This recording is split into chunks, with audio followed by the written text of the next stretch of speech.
Hello à tous, j'espère que vous allez bien. Dans cette vidéo, je vais vous présenter comment utiliser les Live Artefacts de Claude, une nouvelle fonctionnalité sortie par Anthropic ces dernières semaines. Cette fonctionnalité permet notamment au SEO, que ce soit pour vos clients ou dans votre entreprise, de créer des dashboards sur mesure à partir d'un prompt. Jusqu'à maintenant, pour créer des dashboards, on devait passer par Looker Studio, une autre solution existante. Aujourd'hui, avec les Live Artefacts, vous pouvez directement depuis Claude connecter vos données Google Search Console ainsi que vos données Geo sur un outil comme Query, ce qui va vous permettre derrière de créer des dashboards sur mesure, comme dans mon exemple ici, où j'ai les données issues de la Search Console. Donc tout est sur mesure, hein, j'ai tout fait à partir d'un prompt. On retrouve les requêtes, les top pages, le trafic marque, le trafic hors marque. On a même une section avec les données en lien avec le GEO, donc les taux de mention, les sentiments, les couvertures. On a tous les prompts qui sont traqués. Puis en plus de ça, ce sont des dashboards qu'on va pouvoir partager à nos clients ou en interne grâce aux liens qui sont générés par Claude. Allez, on commence sans plus attendre. Pour l'occasion, je vous ai créé un artefact qui reprend les différentes étapes pour l'installation de ce dashboard. Vous retrouverez ici donc les prérequis à l'installation du dashboard. Il va falloir le MCP Google Search Console. Je vais vous détailler l'installation juste après. Le MCP Query, vous allez voir, c'est très simple à installer. C'est un outil qui va permettre d'avoir toutes les données autour du GEO. Et ensuite, pour finir, il faudra également un compte Claude. Donc il faudra un compte Claude Desktop installé sur votre machine et de préférence un compte payant pour pouvoir avoir une limite de crédit plus large, et donc ça permettra d'avoir un dashboard plus poussé. Sur le site Python, vous allez juste avoir à vous rendre dans l'onglet Downloads et puis cliquer sur la dernière version. Bien vérifier que c'est l'OS de votre machine qui est lié. Vous avez juste ensuite à suivre les étapes d'installation et Python sera installé, il n'y a rien d'autre à faire avec cet outil. Node.js, ça va être pareil, donc vous vous rendez sur le lien partagé, vous cliquez sur Node Get Node.js, vous vérifiez que c'est bien l'OS lié à votre machine et vous allez installer le .pkg. Juste ça à faire, vous suivez les étapes et on est beau. Ensuite, vous allez devoir vous rendre sur la Google Cloud Platform. Pareil, je vous ai partagé le lien en description de la vidéo. Il faudra créer un compte, il vous faudra un compte Google pour accéder à ce service Google. Vous allez ensuite dans les projets, en haut à gauche, vous allez pouvoir faire nouveau projet. Ici, vous allez pouvoir compléter un nom de projet, choisir une organisation et faire créer. Je l'ai déjà fait avec un compte, du coup, je ne vais pas le remontrer. Une fois que c'est fait, vous vérifiez que vous êtes bien sur le bon projet que vous venez de créer. Ici, vous allez aller dans la barre de recherche, taper Google Search Console.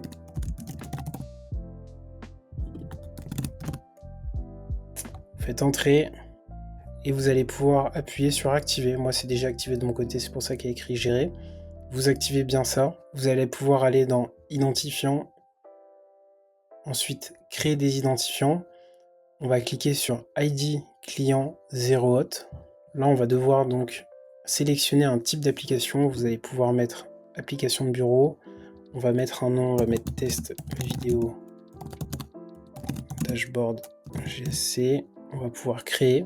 Là, vous allez avoir des informations. Ce que vous allez devoir faire, c'est télécharger le fichier au format JSON. Donc en cliquant juste ici.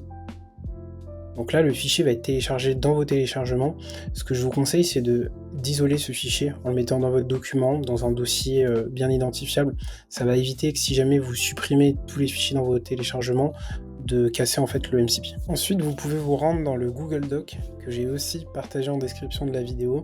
On va avoir deux manips à faire ici. On va installer l'UVX. C'est bête et méchant, vous avez juste à copier-coller ce que je vais faire. Donc une première commande à venir copier. Vous allez ouvrir ensuite votre terminal. Une fois sur le terminal, vous allez donc pouvoir coller la commande, cliquer sur Entrée. Moi, en l'occurrence, c'est déjà installé, donc il me dit que tout est installé. Ensuite, on va taper cette commande, which UVX, donc on va venir la copier, la coller ici. Cette commande va permettre en fait de trouver le chemin du dossier UVX. On va juste devoir copier ce chemin qui est ici. Et ce que je vous recommande, c'est d'ouvrir un autre fichier à côté, un fichier pour prendre des notes, un Google Doc ou autre, et de venir coller ce chemin. On va s'en servir un petit peu après. Donc là maintenant, ce qu'on va pouvoir faire, c'est récupérer le code du MCP Google Search Console. Donc on va venir le copier ici. On va venir le coller dans le fichier qu'on a créé à côté. Et donc sur le code MCP, on va devoir remplacer ce champ. Donc, on va prendre ici le chemin qu'on a eu juste avant. On va le coller dans le code. Hop, je vais juste tout mettre de la même police. Voilà. Et ici, on va devoir compléter un autre chemin. Donc ça, c'est le chemin de la clé JSON qu'on a téléchargé sur Google Cloud Platform juste avant. Donc on va retourner sur le fichier qu'on a dû ranger normalement dans nos documents et copier le chemin.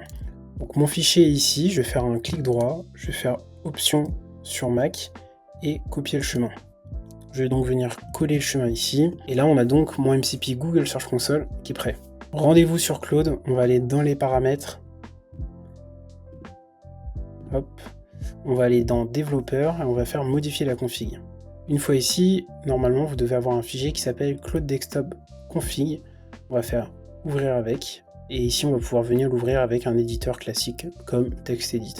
Une fois ce fichier ouvert, soit vous allez rien avoir dedans si vous n'avez pas de MCP d'installer. Si vous avez déjà des MCP d'installer, vous allez avoir donc des informations dedans. Ce que je vous recommande de faire en fait, ça va être de copier tout le code s'il y a déjà des choses dedans, de venir le mettre dans Claude, en fait de demander à Claude, après avoir ajouté le code du MCP Google Search Console, de tout mettre en forme.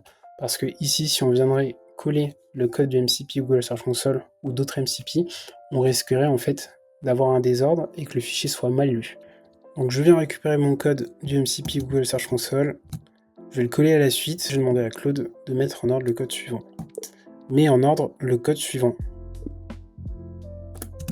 Voilà, on envoie ça. Je vous recommande par contre à faire attention lorsque vous partagez des clés API à Claude ou à un autre outil IA. Moi en l'occurrence ici il y a des clés API qui sont disponibles du coup dans le code que je viens de lui donner. Il faut juste faire attention vu que c'est des données assez sensibles parce qu'il n'y ait pas un problème derrière. Moi dans mon cas c'est pas très grave parce que c'est des clés API avec pas de risque derrière. Donc là on peut venir coller le code dans le fichier Claude config desktop. On va bien enregistrer ce fichier là, fermer Claude, relancer Claude et normalement on devrait être bon. Donc une fois que vous avez relancé Claude, petit test à faire de votre côté, vous allez ouvrir un nouveau chat et demander à Claude de lister les sites accessibles via le MCP Google Search Console. Si ça fonctionne bien, normalement vous allez voir une fenêtre qui s'ouvre, ça va vous demander de vous identifier. Identifiez-vous bien avec votre compte Google qui est rattaché du coup au compte Google Search Console sur lesquels vous souhaitez vous connecter. Et si tout fonctionne bien, vous devrez avoir du coup la liste des sites qui s'affichent sur votre écran. On est bon pour le MCP Google Search Console, on va maintenant passer au MCP Query. Donc vous allez devoir aller sur plus, aller dans connecteurs, on va aller dans gérer les connecteurs. Ici vous voyez que moi Query il est déjà installé, ça va être assez simple à faire de votre côté. Vous allez devoir cliquer sur plus, ajouter un connecteur personnalisé.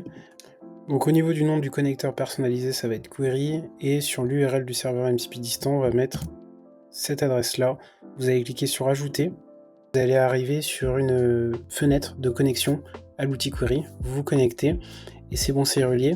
Il faut juste noter que sur Query il va vous falloir un abonnement payant, la formule grosse, pour pouvoir du coup bénéficier du MCP. Une fois que les deux MCP vont être installés, vous allez pouvoir copier le prompt suivant et le mettre dans Claude Cowork. Sur Claude Cowork vous avez donc à coller le prompt. Il faut bien penser à remplacer le nom du site ici par le site que vous souhaitez afficher via les données Search Console et Query. D'ailleurs, si vous n'avez pas d'abonnement Query, vous pouvez juste intégrer la partie liée à la Google Search Console et faire une analyse de cet outil. Donc Claude Cowork est en train de configurer tout le flow pour créer le dashboard. Il va peut-être vous demander des autorisations.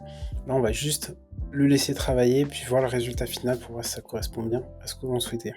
Donc c'est bon de mon côté, après avoir intégré plusieurs prompts pour corriger certaines choses, j'ai un résultat qui me convient plutôt bien. Je vais vous montrer ça directement en allant dans l'onglet Artefacts. Donc voilà, j'ai mon dashboard qui a été créé ici, la possibilité de changer les dates. J'ai différentes courbes qui ressemblent un peu à celles qu'on a sur la Google Search Console.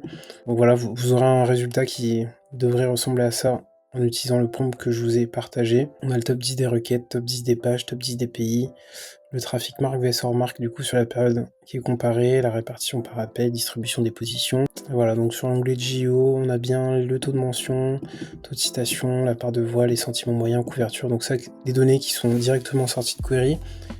Quelques performances par thématique. Donc là, il y a peut-être un petit problème sur l'affichage, il faudrait que je le règle. On a aussi les prompts qui ne s'affichent pas, il faudrait que je lui demande de les afficher. On est tout bon, vous avez maintenant toutes les informations de votre côté pour créer votre dashboard. J'espère que cette vidéo vous a plu et n'hésitez pas à vous abonner pour suivre d'autres contenus autour du SEO et de l'IA. A très vite.